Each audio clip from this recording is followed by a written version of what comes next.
नमस्कार दोस्तों, स्वागत है आपका सीएसई पाठशाला में। हम लोग बीपीएससी के लिए और यूपीएससी के लिए पीएसआईआर का क्वेश्चन डिस्कस करते हैं।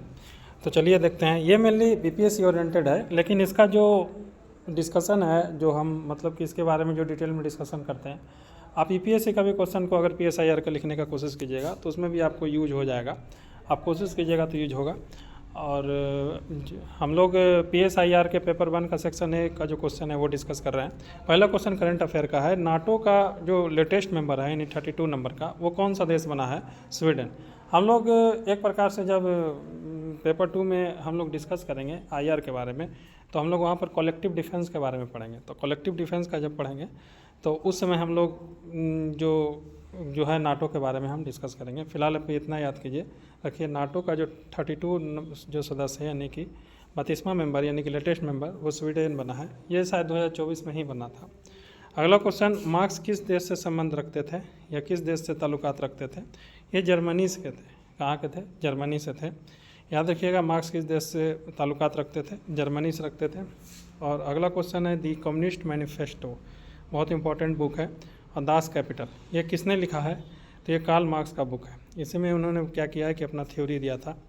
पहले हमें लगता था कि दास कैपिटल में जो कैपिटल है ना वो सी है, लेकिन कल हमने जब सर्च किया तो इसमें कैपिटल के से था। तो याद रखिएगा, द कम्युनिस्ट मैनिफेस्टो और दास कैपिटल, ये किसने लिखा है? कार्ल मार्क्स ने लिखा है। अगला क्वेश्चन, मार्क्स के अनुसार ह्यूमन नेचर कैसा है? मार्क्स के अनुसार ह्यूमन नेचर कैसा है? याद कीजिए, हॉब्स के अनुसार हमने क्या डिस्कस किया था? ह्यूमन नेचर कैसा है? ये बहुत ज़्यादा सेल्फ सेंटर्ड है, अपने सेल्फ इंटरेस्ट के पीछे भागता है, कोऑपरेटिव नहीं है, बल्कि वो क्या करता है, ज़्यादा से ज़्यादा अपने पावर के पीछे भागता है, सेल्फ सेंटर्ड, सेल्फिश और ग्रीडी है। उसी प्रकार से आपका मैकियावेली का भी सोच था कि मैकियावेली का भी यही कहना था कि जो ह्यूमन नेचर है वो क्या है? सेल्फिश है, ग्रीडी है, वो अपना सेल्फ सेंटर्ड है।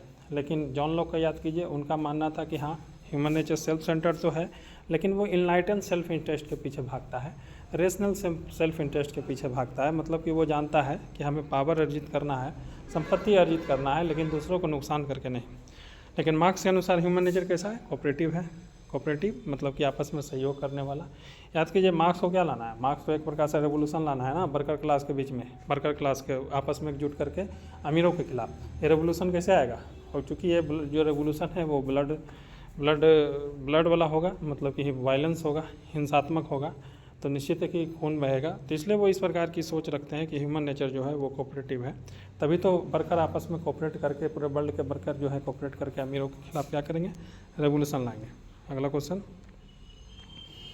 कौन से विचारक ने अपना जो विचार को पैरेक्सिस कहा है? मतलब कि जो अपना जो थ्योरी उसको पैरेक्सिस कहा है। पैरेक्सिस के बारे में थोड़ा सा हम लोग डिस्कस करेंगे, पैरेक्सिस क्या है। लेकिन इतना याद रखिए कि जो पैरेक्सिस है वो कार्ल मार्क्स अपने थ्योरी को पैरेक्सिस बोलता है। पैरेक्सिस मतलब कि क्या? पर इनका मानना है कि देखिए, अगर हमारा जो थ्योरी है वो ऑटोमेटिक है, जो वर्कर क्लास जब पढ़ेंगे समझेंगे तो ऑटोमेटिक है, जो रेवोल्यूशन लेकर के आएंगे। मतलब ऐसा नहीं बोला है।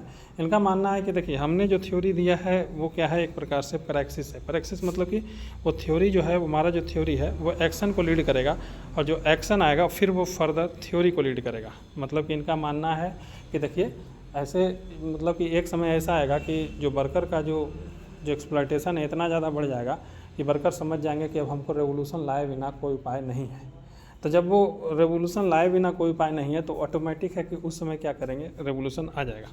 तो इनका मानना है कि हमारा जो थ्योरी है उसके माध्यम से क्या है कि वर्कर क्या करेंगे? रेवोल्यूशन लाने की कोशिश करेंगे, और वह फिर क्या करेंगे कि अपना रेवोल्यूशन लाएंगे, फिर उसका रिजल्ट देखेंगे, फिर फर्दर उसमें क्या करेंगे? करेक्शन करेंगे। यानी कि फिर से एक्शन, वही एक्शन हमारे थ्योरी को लीड करेगा, और वो थ्योरी फिर से एक्शन को लीड करेगा, फिर वो कुछ नुकसान कमी देखेंगे, फिर थ्योरी को लीड करेगा। इसी प्रकार से कम्युनिज्म इस्टेब्लिश हो जाएगा। जैसे एग्जांपल के लिए आप मान लीजिए कि बीपीएससी का तैयारी कर रहे हैं, तो बीपीएससी का तैयारी जब कर रहे हैं तो आप उसके लिए क्या बनाएंगे? स्ट्रेटजी बनाएंगे, थ्योरी बनाएंगे। थ्योरी जब बनाएंगे तो स्ट्रेटजी बनाएंगे, थ्योरी बनाएंगे, तो उससे फिर क्या करेंगे? एक्शन लेने की कोशिश करेंगे। मतलब कि मान लीजिए कि आपने मतलब कि सोचा कि हमको एक दिन में 8 घंटा पढ़ना है, तो 8 घंटा में शेड्यूल डिसाइड कीजिएगा कि ये समय में हमको ये चीज़ जो है, ये सब्जेक्ट, इस सब्जेक्ट को इतना देर पढ़ना है। लेकिन मान लीजिए कि कोई सब्जेक्ट ऐसा हुआ कि उसमें आप अच्छा से समय नहीं दे पा रहे हैं, तो आप वहाँ पर फिर क्या कीजिएगा, आप थ्योरी लिखें, मतलब स्ट्रेटजी डिसाइड किए आप। अब डेली आप क्या किए कि किताब पढ़ना शुरू किए, 4 गो जो मतलब कि जो 8 घंटा पढ़ने के लिए जो शेड्यूल डिसाइड किए हैं उस शेड्यूल के अनुसार चलना स्टार्ट किए। लेकिन एक समय मान लीजिए कि अब ऐसा हुआ कि कोई शेड्यूल गड़बड़ा रहा है, तो वहाँ पर आप देखें कि रिजल्ट में कुछ कमी आ रहा है, फिर से आप थ्योरी में करेक्शन कीजिएगा।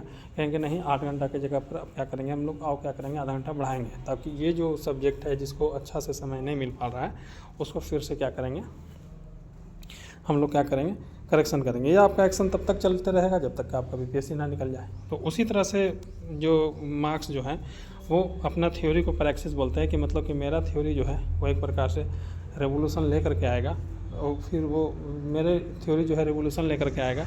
रेवोल्यूशन का मकसद होगा कम्युनिज्म इस्टेब्लिश करना। लेकिन मान लीजिए कि कोई कमी रह गया, रेवोल्यूशन नहीं आया, तो फिर जो एक्शन आया है वो रिजल्ट देखा जाएगा, उस रिजल्ट को फिर से सुधारा जाएगा, थ्योरी दिया जाएगा, फिर से एक्शन लिया जाएगा। तो इसी प्रकार से चीज़ें चलती रहेगी।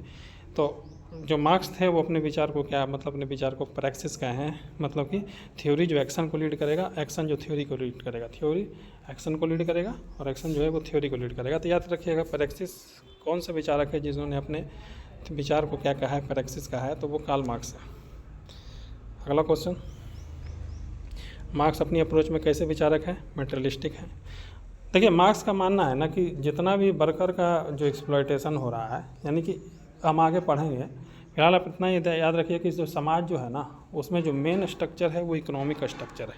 इकोनॉमिक स्ट्रक्चर मतलब कि जो इकोनॉमिक सेक्शन है, जो आर्थिक सेक्शन है, वही जो है वो समाज को लीड कर रहा है। और बाकी जो चीज़ें हैं जैसे मीडिया हो गया या फिर स्टेट हो गया या फिर और भी जो पुलिस हो गया या फिर धर्म हो गया, ये सब के सब जो है वो सुपर स्ट्रक्चर है। मेन स्ट्रक्चर इकोनॉमिक स्ट्रक्चर ही है।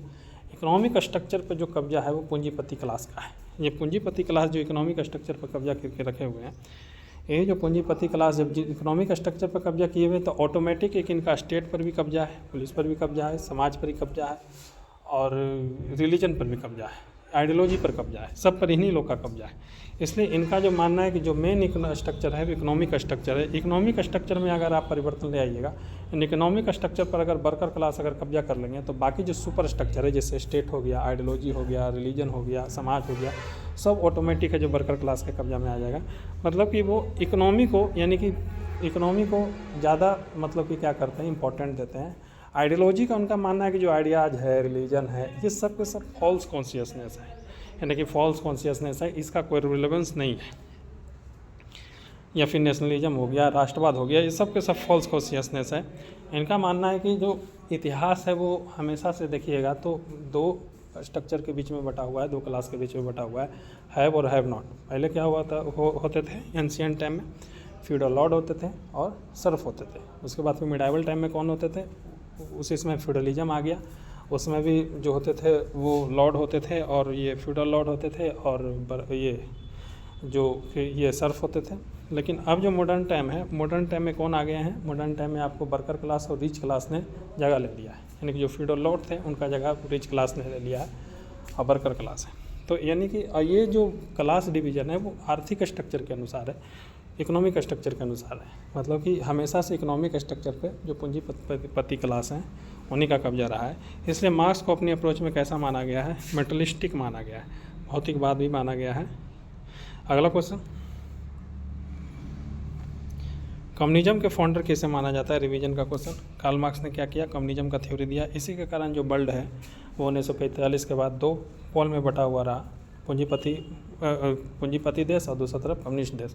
पूंजीपति देश के जो लीड करने वाले थे वो यूएसए थे, उसके अलाइ कंट्री थे, और जो कम्युनिज्म को लीड करने वाले थे वो यूएसएसआर था और उसके अलाइ कंट्री था। अगला question, book subjection of worker women. Subjection of women किसका किताब है, जेएस मिल का है। बुक सब्जेक्शन ऑफ वोमेन ये किसका किताब है, तो जेएस मिल का है, याद रखिएगा। इनका मानना था कि देखिए वोमेन को क्या किया गया है कि एक प्रकार से समाज जो घर तक है वो सीमित करके रख दिया गया है, जबकि वोमेन को इन्होंने बहुत ज़्यादा अधिकार देने की बात किया। इनका कहना है कि अगर वोमेन जो है वो वर्क प्लेस में आएगी तो इससे सेंस ऑफ मोटिवेशन होता है लड़कों में इससे क्या होता है कि और जो काम आपका वो और ज़्यादा सुचारू रूप से चलेगा। इसके अलावा वुमेन का जब एम्पावरमेंट होता है तो वो और ज़्यादा अपने परिवार का ध्यान रख पाती है, और ज़्यादा समाज विकसित होता है, और ज़्यादा देश का डेवलपमेंट होता है। तो जेस मिल जो है वो वुमेन राइट्स के भी चैंपियन है, याद रखिएगा। बुक सब्जेक्शन ऑफ वुमेन किसका किताब है? जेस मिल का है। तो ठीक है दोस्तों, आज के डिस्कशन में बस इतना ही है। मिलते हैं अगला डिस्कशन में, तब तक के लिए धन्यवाद।